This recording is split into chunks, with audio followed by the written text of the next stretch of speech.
in Oaxaca, artists get together beautifully. They are friends, they support each other, and they connect to each other. And of course, they influence with each other. So you can see like a brand in every single painting that belongs to Oaxaca. You can see, oh, this is from Oaxaca, because the community of painters of Oaxaca is very close with each other.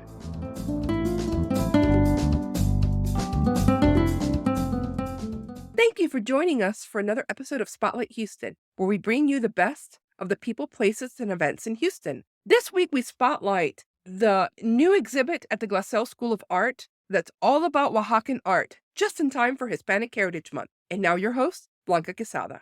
Hi, everyone. I don't know very much about art, but I do very much appreciate the talent that artists have to express their ideas and sometimes innermost feeling. We get to experience their imaginations, whether it be through paintings, sculptures, or other form of art. So, in honor of National Hispanic Heritage Month, which begins September 15th, I have invited this amazing person. She's Valentina Atkinson, director of the Serrano Gallery and Serrano, Oaxaca Gallery, as well as also, like I said, she's amazing. So she's also an amazing artist herself. I mean, if you can, you need to see her art sometime. She has partnered with the Glassell School of Art to create a beautiful exhibit showcasing artists from the state of Oaxaca, which is located in southern Mexico. And this exhibit is called The Magical and Mystical Oaxaca, celebrating Oaxaca art and culture. So welcome to Spotlight Houston, Valentina. It's great to have you here. Good evening. Thank you, Blanca, for having me here and give me the opportunity to join your program. Yes. First of all, well, I know that you're from Mexico City and you studied there, but what inspired you to become an artist? I live around artists all my life. My father was an architect and my mother was a painter. So art for me was something that happened every day in my home. It was in your genes, in your Yes. DNA. You couldn't get away from it. Yes. So, what type of art do you like best? Oh, well, I like art that connect to your soul. I know there are many types of art that provoke you, get you like angry or sad, or I prefer art that makes you feel well, that nurtures your soul, Yeah. that you feel love and caring and peace and any elevated feelings. That's my favorite kind of art. So, you own this great gallery down in Montrose area? No, it's in Sawyer Yards, Washington District Art District Complex. Oh, okay. Okay. This is what is in Montrose. Glassell School of Art is in Montrose. It's in okay. Montrose Avenue, and it's part of the Museum of Fine Art, Oh, Houston. okay. Okay. That's where this big exhibit about the Oaxacas is known. But my two galleries are in Sawyer Yards in Silver Street Studios. Yes. Silver Street Studios is one of the 5 buildings that contain, each building has approximately 40 or 50 studios, art studios. So Sawyer Yards is a conjunction of 5 buildings with art studios. It's the most concentrated area with art studios in the United States. There are like around 400 studios in few blocks. So people who visit have a lot to see. They can jump from building to building. Each building has their own personality. I will say my building is the best, Silver of Street, but course. no. all are very interesting, very nice, and all have great artists.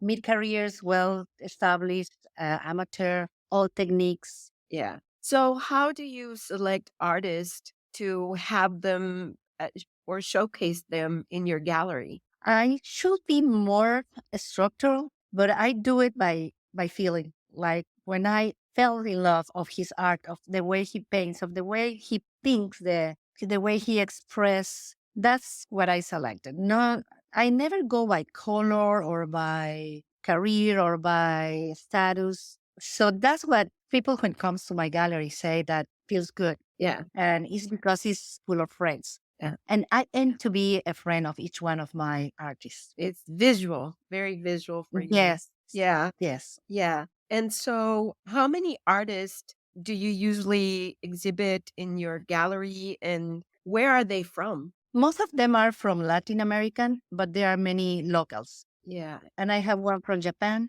but we are a group. It's a very eclectic group, very diverse in culture, in expression, in materials. I feel fortunate. How So do you live, find these artists? They're so far away. well, they come to me. Oh, good. Good. They come to me, and some of them are my personal friends. Some others, when I get some of their pieces in the past, I contact them back and say, "Can I show you your pieces?" And yeah, most of them are very happy to be in my gallery. Well, all of them. Mhm.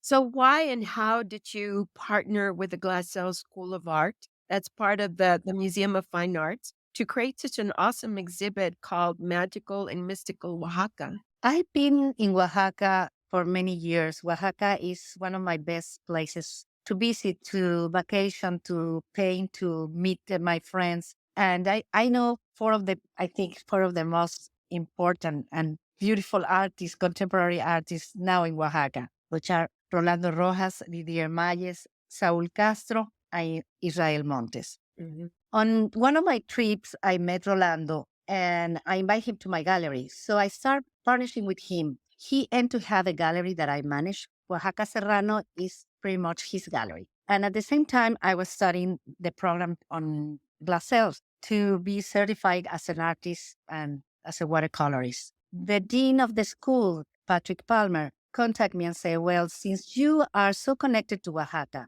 we as like to meet and would like to get close to that huge culture site on on the world and say, will you organize a trip to Oaxaca for the students? So everything started back then. I organized a trip. There were 18 students and it was a huge success because my four friends received the group in their studios, explained the techniques, showed the art, and they gave me connections to get this group to very unique places as a tourist. So the trip was a big success. Then he asked me to do two more, which one was better than the other. In the last one, the students were accepted by those artists to have private workshops. They never do it, but they did it for a special favor. And so the connection was starting to get stronger and stronger, Glassell and Oaxaca. And Patrick Palmer, the dean of the school, invited these four artists to show at the Lavant Gallery, which is the main gallery at Glassell School. And he had the idea to join these artists and invite the students that travel on those three trips to show their art as a testimony of those cultural trips in the second floor. And in the third floor, he invited the printmaking woman of Oaxaca. So Glassell dress of Oaxaca on the three floors from the top to the bottom. I can't wait to go see it. It's amazing. It's amazing. The exhibit was more beautiful than I expect, and it's a breathtaking when you come there. Yeah. And So I've been to Oaxaca, and when you land there, you actually arrive into a completely different world, a yes, completely different world. yeah, And so I love the title of your exhibit because it is magical and it is very mystical. It yes, still has, I don't know, 90% indigenous people, and yes. some of them still don't speak Spanish. So there's, They have 500 dialects in Oaxaca. wow. So yeah, I mean, so you definitely are stepping into, a different era.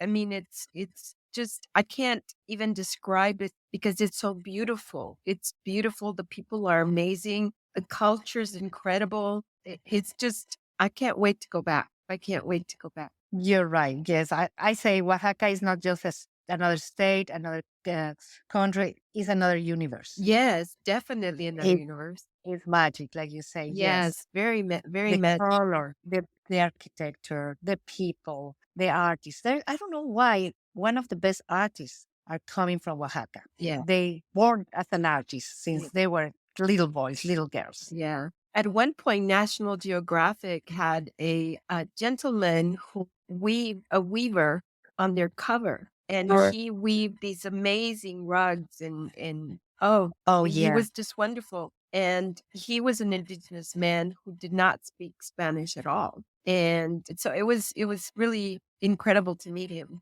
It's a big tradition. Textiles is a big family tradition. The whole family have weavers and Yeah. they teach their kids, the kids, their kids, the kids, the kids, and the whole family start an industry as a business. So when you visit Teotitlán del Valle, when it's where the best weavers are, you visit the families and each family has their own workshop and it's beautiful. The pigments, the fabrics, Yeah. the It was a everything. very where I went was a very, very small village, and in the back of their little homes, it was like rainbows because it was just yarns and yarns of different colors Exactly. hanging up, Yes, drying. So it was like yes, yes, rainbow, and yes, everything was organic, yes. They organic. dye their own fabric. They Yeah, do yeah. their own yarn. They have everything. Everything there is handmade by them. Yeah, it was awesome. It was awesome. So will we be seeing any of this also at the exhibit? Well, yes, one of the students that went to the trip has an artwork in the second floor as is a tapestry. Mhm. He learned to do that, and he brought yarns and colors and pigments from Oaxaca, and he did a couple of works that are in the second floor. It's a very small exhibit of textiles, but you can see what it is. Mhm. Okay. So The handcraft. so will there be sculptures as well? Yes, in the first floor, Rolando has a beautiful sculptor as well as Saul Castro. Mhm. Can you tell us a little bit about each of the artists? Yes, well, Rolando Rojas is the first, and his artwork is mystical. He loves to use primary colors. His paintings are joyful. Every single creature that he paints is smiling. His technique is so unique. He used marble dust and oils to achieve the results that he wants. So his paintings shine and are bright. You can emerge seeing one of the paintings of Rolando like a long time. Yeah. And the other artist? Didier Mayes is a playful. He's a more, like I would say modern. Didier also uses bright colors and he plays with forms and shapes. But for him, the most important thing is the color. That's what he does the best. And his artwork often defy traditional categorization as he blends various artistic techniques and mediums. What He about experiments with a wide range of materials, including resin pigments, organic materials, and found objects. what about Now, Saul? Saul is a romantic one. His symbols are the pomegranate, the rooster, the crab, and he has a deep meaning of all these symbols. He often used to significant the richness of life, the interconnectedness of all things, and the vast possibilities that lie within every individual. The rooster, a symbol commonly associated with Oaxacan folklore and tradition, represent courage, protection, and vitality. Saul Castro incorporates this symbol into his artwork as a reminder of the strength and vitality that lies within individuals. Yeah. His colors are soft pastels. He uses oil and he also does encaustic, which is a very complex technique that is difficult to accomplish. And he is master in this technique. What about Israel Montes yes. is he's very interested. Well, all of them, but Israel Montes it comes from a village of there on the coast. So his symbols he paints crocodiles and the creatures that they were around him when he was a child. Israel Montes' work have been widely exhibited both nationally and internationally. Through his art, Israel Montes provoked contemplation and encouraged deeper appreciation of the natural world. He believes that by reconnecting with the nature and recognizing our place within it, we can cultivate more sustainable and harmonious relationship with our environment and the creature that inhabit it. For me, it's I've seen some of the artwork on your website, which is very nice. And I Yes, see that it's a bit difficult to describe here what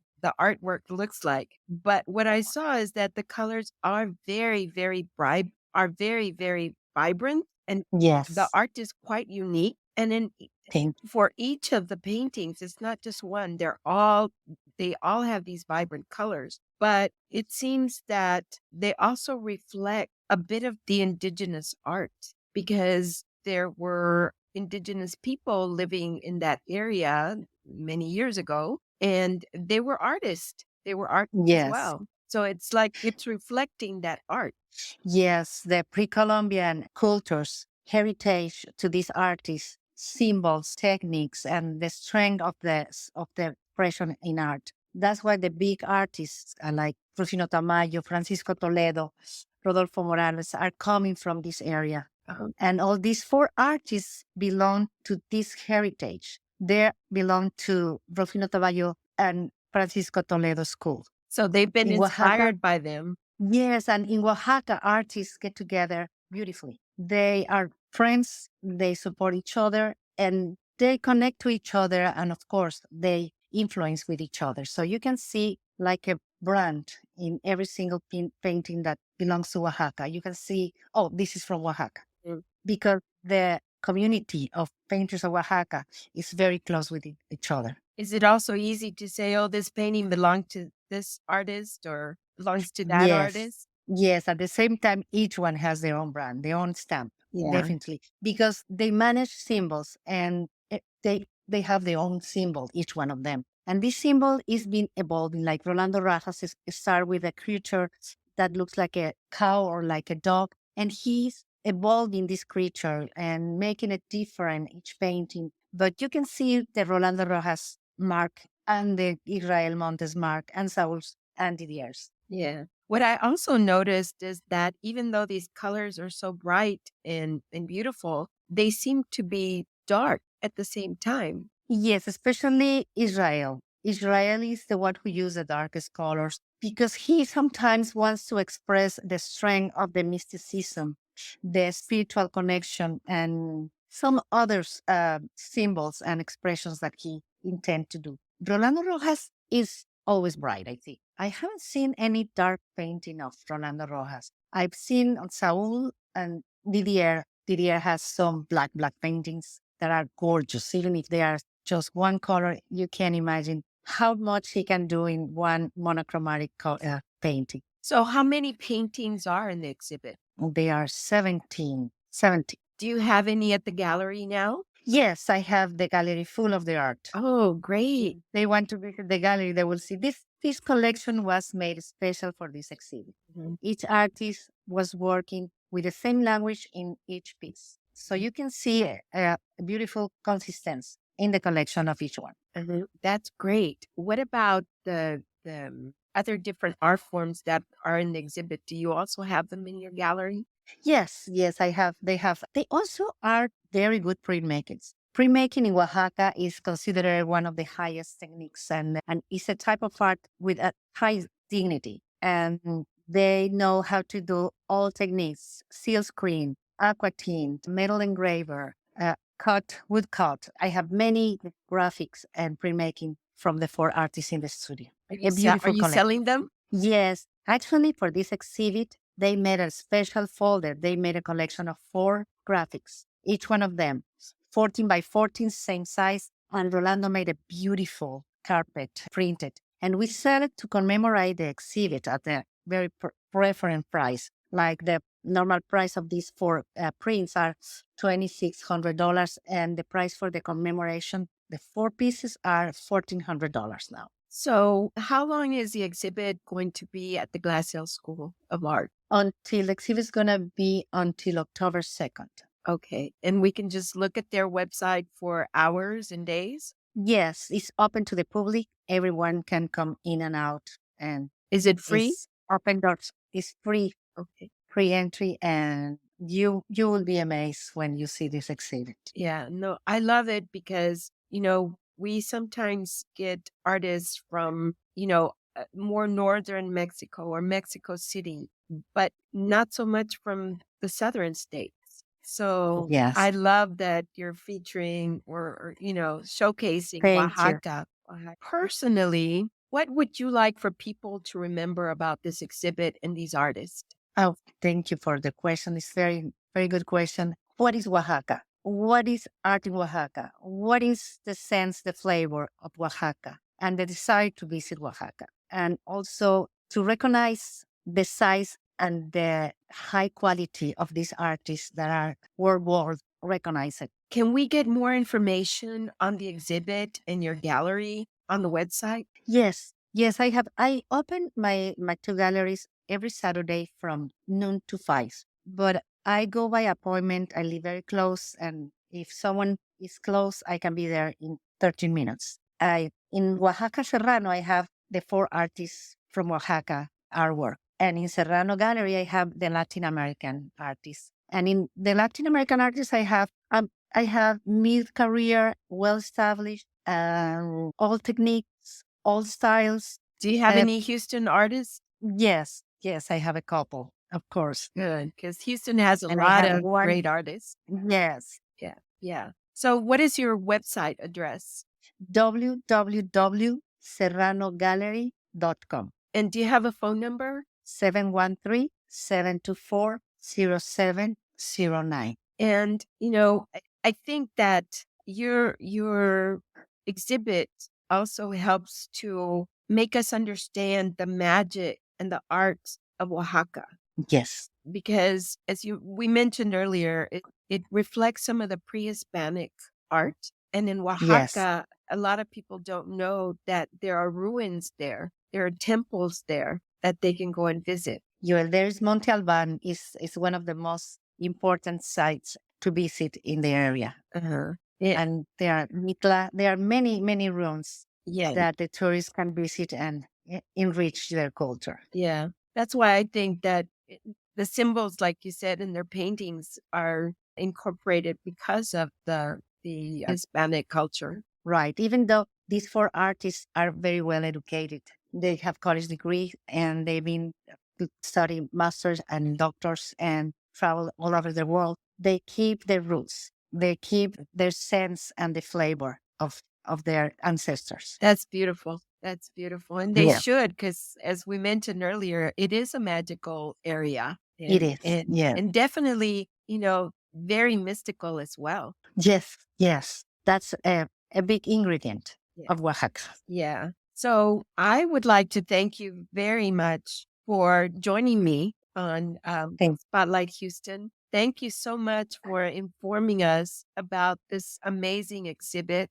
And again, it's a way of us to be able to celebrate Hispanic Heritage Month by seeing more of our Hispanic culture. And if you have any questions, I'm sure that you could probably answer whatever questions public happy. has. I would be happy to. Yes. Maybe aspiring artists might want to talk to you.